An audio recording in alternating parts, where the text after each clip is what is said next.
All right. Merry Christmas mga kababayan ko. Anyong haseyo. Kamusta po ba tayong lahat? All right.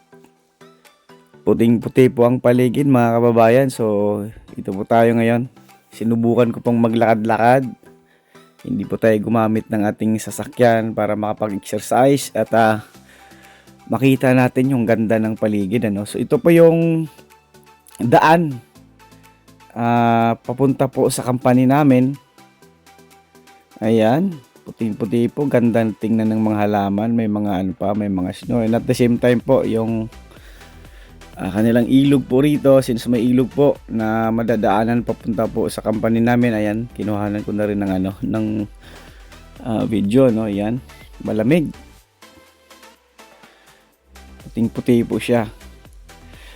Sa inyo pong lahat mga kababayan ko, saan mang panig kayo ng mundo, Merry Christmas and Happy New Year po, Salamat po sa palagian nyo pong pagsuporta rito sa channel natin, and at the same time sa ating FB page na I am AJ Vlog din po,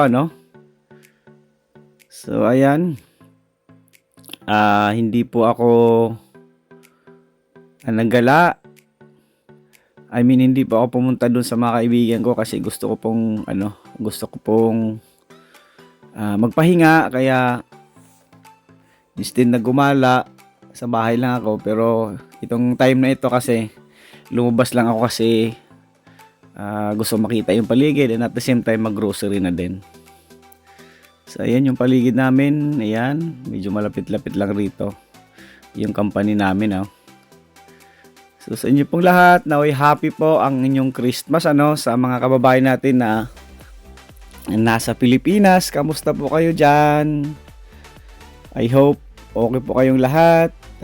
Enjoy po kasi ang Christmas po, hindi lamang po yan ay para sa mga material na mga bagay, sa pera, kundi ito po ay mahalagang paalala sa atin na isinilang po sa panahong ito. Although hindi po naka-specify sa Bible na December 25, walang month, walang pizza kung kailan isinilang ating mahal na Panginoong Hesus, Pero since ito na po yung nakasanayan, so ito po ay isang paalaala sa atin ng mga Pilipino or natin ng mga tao na isinilang po ang ating mahal na Panginoong Hesus. Nang sa ganon ay ang lahat po ng sumampalataya sa Kanya ay maligtas po. So ang pagsilang po ng ating mahal na Panginoon, ang purpose po doon ay para po tayo mailigtas, Kasi tayo po ay pinanganak sa ating mga magulang na sina Adan at si Eva na makasalanan, Kaya ipinadala po ng Ama ang kanyang bugtong anak na si Jesus, So nasulat po doon sa Bible sa John 3:16, So dahil po sa pagmamahal ng ating Ama sa sanlibutan ay isinasakripisyo po niya ang kanyang anak na si Panginoong Hesus, Nang sa ganoon ay maisakatuparan po ang kanyang plano, na mailigtas tayo mga tao sa kapahamakan at sa impyerno, So guys, thank you so much po sa panonood nyo po. Naway mag-enjoy po kayo rito sa aking maiksing vlog, Dito po sa lugar namin, papunta po rito sa company namin ay maraming mga farm. Ayan, kagaya po ng nakikita nyo dyan, mga taniman po yan. Pero since winter ay wala na pong mga tanim.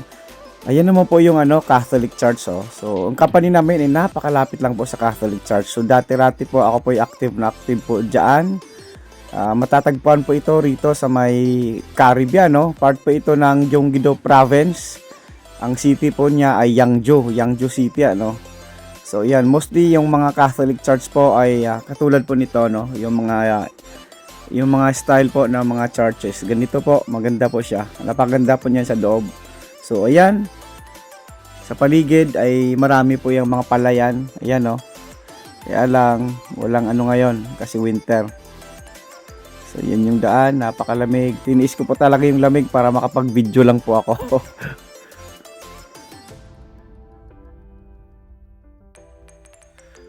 Sa atin naman po mga aspirants dyan na mga Pilipino, mga mahal nating kababayan na nagnanais pong makarating rito.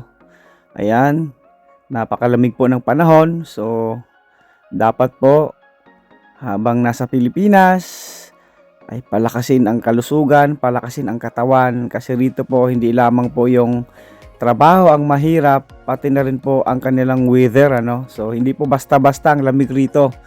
So far dito po sa ngayon, sa taong ito, 2023, dito po sa area namin, ay nagkaroon na po ng negative na 17 temperature. So sobrang lamig na po yan. So kung ano po, yung refrigerator nyo po, kung ibabad nyo po yung tiil nyo doon, mas sobra pa po ang lamig rito. Grabe po. Negative 17 po yung mga nakarang araw yung temperature rito sa area namin. Sa ibang lugar naman, meron pa nga pong negative 20. So isipin niyo po yon, kapag mahina po yung katawan natin ay mahihirapan po tayo. Kaya might as well, hindi lamang po ang ating utak, ang ating palakasin, ang ating pananampalataya, ang ating katawan na rin po of course. Kasi ito po yung puhunan natin para tayo po ay tumagal rito sa bansang ito. Kaya kayo po dyan, mga kababayan na nagnanais na makarating rito, palakasin nyo po ang inyong immune system kasi napakahirap po talaga, sobrang lamig po ang lugar na ito kapag panahon po ng winter. So ayan po yung payo ko po sa inyo ha.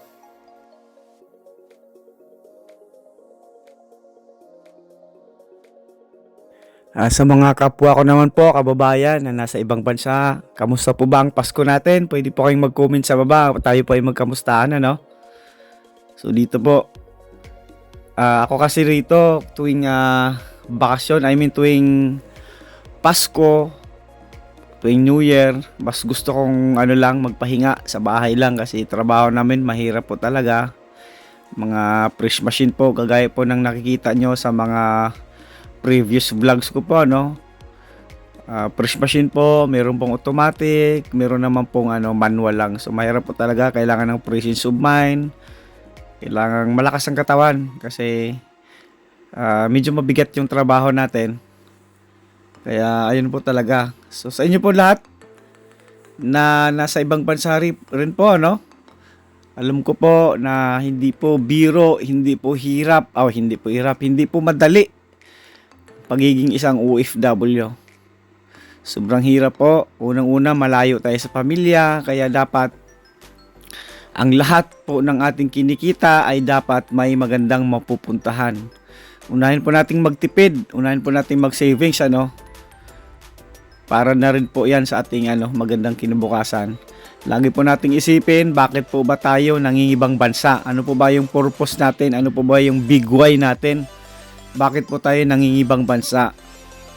Kaya lahat po ng piso, lahat po ng ating kinikita ay dapat itinabi natin. Hindi po natin dapat pinapadala lahat sa Pilipinas kasi sa Pilipinas po maliit man yan o malaki, pinapadala natin, parehos lang po yung ubos, lalong-lalo na po kapag yung mga kamag-anakan natin sa Pilipinas ay hindi po marunong mag-handle ng pera. So might as well po tayo bilang mga OFW, tayo po ang mag-control ng ating kinikita kasi tayo po ang nagtatrabaho.